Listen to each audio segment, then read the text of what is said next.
మేడ్చల్ కాన్ఫరెన్స్లో ఫస్ట్ మొదటగా గౌడెల్లి మన గుండ్లపోసంపల్లి గ్రామం నుంచి పల్లె పల్లె తెలుగుదేశం కార్యక్రమాన్ని చేపట్టడం జరిగింది. ఈ యొక్క 2 గ్రామాలు తిరిగి అప్పుడు మేము గట్కేసర్ మండల్, కీసరా మండలు, మళ్ళీ ఈరోజు గౌడెల్లి గ్రామానికి రావడం జరిగింది. గౌడెల్లి గ్రామంలో తెలుగుదేశం పార్టీ కార్యకర్తలు, నాయకులందరూ కూడా, గ్రామస్తులందరూ పెద్ద ఎత్తున తెలుగుదేశం పార్టీకి స్వాగతం పలికి మమ్మల్ని ఇంటింటికి తీసుకెళ్ళి వాళ్ళ యొక్క పరిస్థితి, వాళ్ళ యొక్క సమస్యలన్నీ కూడా మాకు వినిపించడం జరిగింది.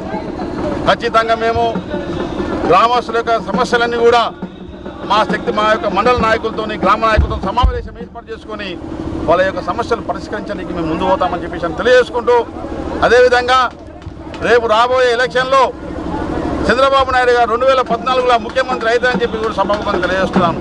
ఎందుకంటే ప్రజల యొక్క ఏ గ్రామానికి వెళ్ళినా, ఏ పల్లెకి వెళ్ళినా, ఏ ఇంటికి వెళ్ళినా ఈరోజు సైకిల్ గుర్తు తెలుగుదేశం పార్టీ అని చెప్పేసి ప్రతి ఒక్క మహిళలు ఈరోజు యువత ఎక్కువ ప్రాముఖ్యత ఇస్తుందని చెప్పి తెలియజేస్తున్నాను. అదేవిధంగా రేపు తెలుగుదేశం అధికారంలోకి వస్తే కూడా చంద్రబాబు నాయుడు గారు 1 లక్ష రూపాయల పింఛను ఈరోజు 1 లక్ష రూపాయలు ఒక ఇంటికి ఇల్లు కట్టిస్తారని చెప్పి చెప్పడం జరిగింది. రైతులకు రుణాలు మాఫీ చేస్తారని చెప్పి చెప్పడం జరిగింది. అదేవిధంగా వృద్ధులకు 1000 రూపాయలు చొప్పున పింఛను ఇస్తారని చెప్పి చెప్పడం జరిగింది.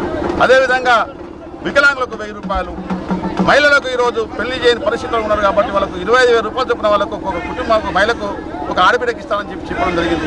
ఈ విధంగా తెలుగుదేశం పార్టీ అధికారంలోకి వస్తే తప్పకుండా చంద్రబాబు నాయుడు గారు ఈ రాష్ట్రంలో ఇక ఎవరు లేరు, ఏ పార్టీగా ఉన్నది, రేపు ఖచ్చితంగా రేపు చంద్రబాబు నాయుడు చేస్తారని ఒక నమ్మకం ప్రజలలో కలిగింది. కాబట్టి మీకోసం వస్తున్న యాత్ర కూడా అనంతపూర్ జిల్లా నుంచి ఈరోజు వరంగల్ జిల్లాలో సాగుతున్నా కానీ ప్రజల యొక్క స్పందన, ఏ ఇంటికి వెళ్ళినా, ఏ కడపకి వెళ్ళినా, ఏ గ్రామానికి వెళ్ళినా యొక్క బాబు గారు మీరు రావాలి, మాకు రేపు పొద్దుగాల మీరు ఉద్యోగాలు ఇవ్వాలి, మా యొక్క ప్రజల యొక్క సమస్య తెలుసుకోవాలని చెప్పేసి ప్రజలందరూ కూడా ఘనస్వాగతం పలుకుతారు. కాబట్టి ఖచ్చితంగా ఈ కాంగ్రెస్ పార్టీ అవినీతి, అక్రమాలు, దోపిడీలతో ఈరోజు కాలక్షేపం చేస్తుంది. ప్రభుత్వం ఉన్నా కానీ లేని విధంగా ఉంది. కాబట్టి ఖచ్చితంగా రేపు రాబోయే ఎలక్షన్లో మేము తెలుగుదేశం పార్టీ విజయం సాధిస్తామని చెప్పేసి తెలియజేసుకుంటూ, చంద్రబాబు నాయుడు గారు ముఖ్యమంత్రి అయితే తెలియజేసుకుంటూ సెలవు చేసుకుంటాను.